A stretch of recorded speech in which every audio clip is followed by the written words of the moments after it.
Primeira proposta, non é a miña, é a do presidente do partido candidato a Moncloa, Presidencia do Goberno de España. Celebrarei un Consello de Ministros en Galicia nos 100 primeiros días do meu mandato.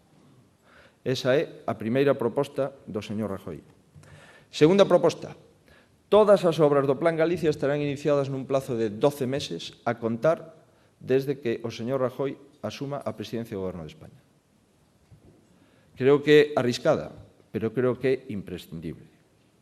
Todas as obras do Plan Galicia estarán licitadas ou iniciadas nun plazo de 12 meses a contar desde que o señor Rajoy sexa o presidente do Goberno de España.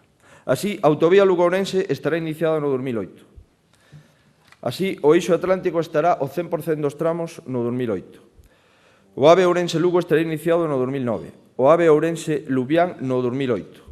A autovía Ourense-Ponferrada fora do Plan Galicia estará no 2010 e a autovía Berín-Fronteira Portuguesa actualizaremos todas as posibilidades de execución de forma inmediata. A circunvalación norte de Ourense estará iniciada no ano 2009. A conexión do polígono San Cibrao estará iniciada no ano 2009 e a circunvalación do Barco de Valdeorras estará iniciada no ano 2009. Esos son os compromisos coa provincia de Ourense no Plan de Infraestructuras do Partido Popular de España.